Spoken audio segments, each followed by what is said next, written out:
அனைவருக்கும் வணக்கம். Welcome to NPSC Ganesh YouTube channel. Friends, நம்ம டெட்டு சயின்ஸுக்காக தினமும் முக்கியமான 30 கேள்விகள் பாட்டு வரோம். இன்று 25ஆம் நாளில் அந்த 30 கேள்விகள் என்னங்கிறத பார்த்துடலாம். மண்ணை மேல் கீழாக மாற்றி தளர்வடைய செய்யும் முறை என்ன? மண்ணை மேல் கீழாக மாற்றி தளர்வடைய செய்யும் முறையின் பெயர் ஆன்சர் சரிதான், உழுதல் என்பதாகும். உரமானது எந்த சேர்மங்களால் ஆனது?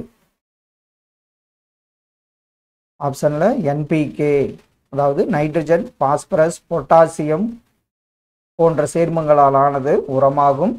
மழைக்காலங்களில் வளர்க்கப்படும் பயிர்கள் எவ்வாறு அழைக்கப்படுகிறது? மழைக்காலங்களில் வளர்க்கப்படும் பயிர்கள் பார்த்தீங்கன்னா காரிப் பயிர்கள் என்று அழைக்கப்படுகின்றன. மாங்கனி உற்பத்தியில் இந்தியா வகிக்கும் இடம் என்ன? மாங்கனி உற்பத்தியில் இந்தியா முதலிடம் வகிக்கிறது.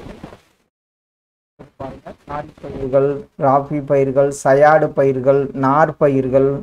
அப்படியே ஆப்ஷன்ல பாருங்க. காரிப் பயிர்கள் நெல், ராபிக்கு ரபி பயிர்கள் பட்டாணி, சயாடு பயிர்கள் வெள்ளரி, நார் பயிர்கள் பருத்தி. ஆப்ஷன் ஏ இதற்கு சரியான விடை.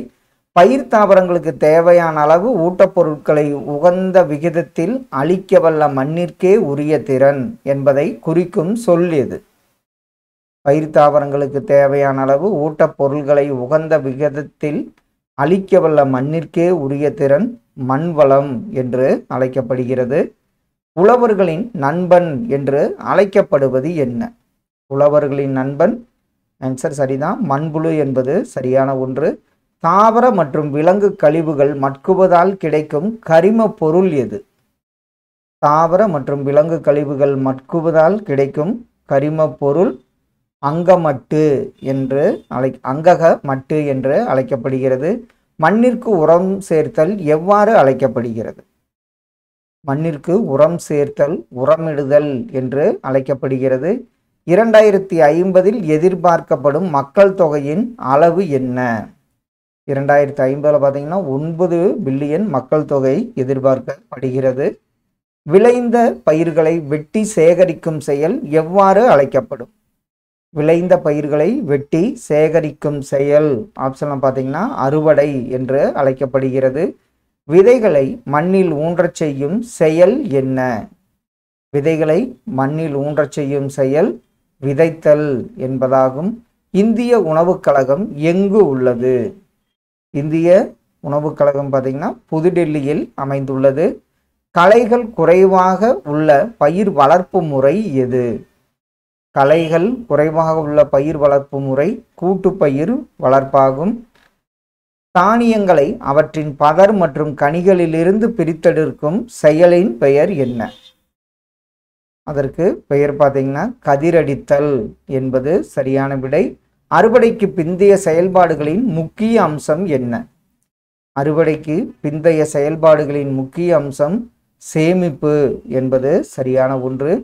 இந்தியாவில் பெரும்பாலும் பயன்படுத்தப்படும் அறுவடை முறை எது? இந்தியாவில் பெரும்பாலும் பார்த்தீங்கன்னா நம்ம மோஸ்ட்லி கைகளால் பிடுங்குதல் என அந்த அறுவடை முறை தான் பயன்படுத்துகிறோம். விதை வங்கியில் பாதுகாக்கப்படும் விதைகளின் ஆயுட்காலம் எவ்வளவு? விதை வங்கியில் பாதுகாக்கப்படும் விதைகளின் ஆயுட்காலம் 100 ஆண்டு முதல் 1000 ஆண்டுகள் வரை.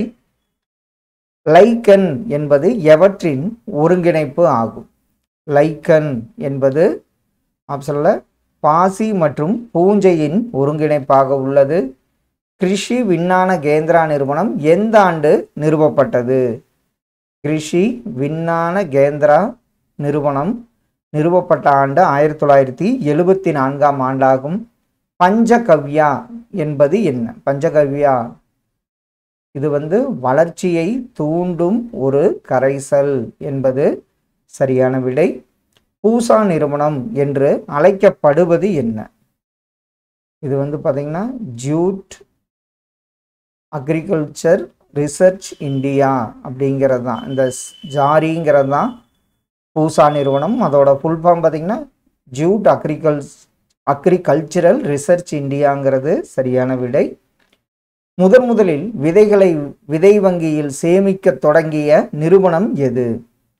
முதலில் விதைகளை விதை வங்கியில் சேமிக்க தொடங்கிய நிறுவனம் கொல்கத்தா அரசு தாவரவியல் தோட்டமாகும்.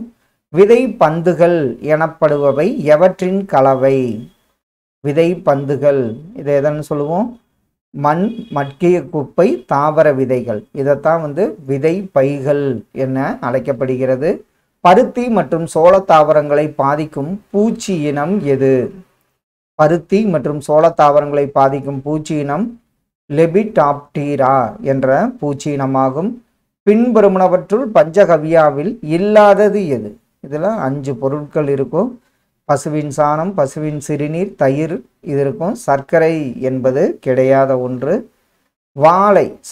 இந்தியா எந்த 2 உற்பத்தியில் மிகப்பெரிய நாடாக உள்ளது? இந்தியா எந்த 2 உற்பத்தியில் மிகப்பெரிய நாடாக உள்ளது? ஆன்சர் சரிதான். என்னன்னு பார்த்தீங்கன்னா வாழை மற்றும் மாங்கனி.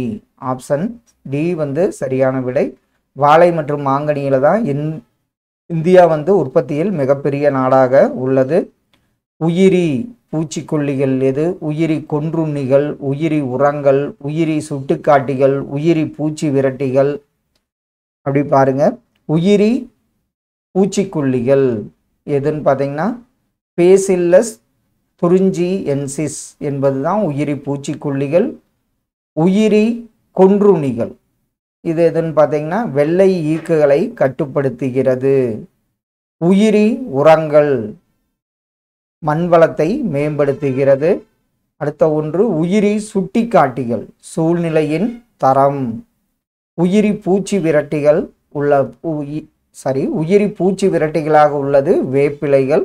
ஆப்ஷன் ஏ இதற்கு சரியான விடையாகும். சீரான இடைவெளியில் பயிர்களுக்கு நீர் அளித்தலுக்கு பெயர் என்ன?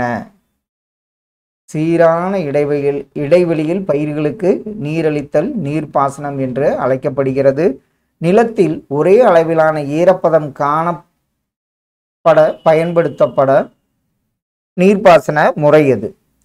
நிலத்தில் ஒரே அளவிலான ஈரப்பதம் காணப்பட பயன்படுத்தப்படும் நீர்ப்பாசன முறை தெளிப்பு நீர்ப்பாசன முறை மற்றும் சொட்டு நீர்ப்பாசன அமைப்பு. ஆப்ஷன் டி இதற்கு சரியான விடை. ஃப்ரெண்ட்ஸ், இன்று டெட் சயின்ஸ் ரிலேட்டடாக முக்கியமான ஒரு 30 கேள்விகள் பார்த்தோம். கண்டிப்பாக இதெல்லாம் உங்கள் ரிவிஷனுக்கு ரொம்ப யூஸ்ஃபுல்லாக இருக்குன்னு நம்புகிறோம். Thank you all.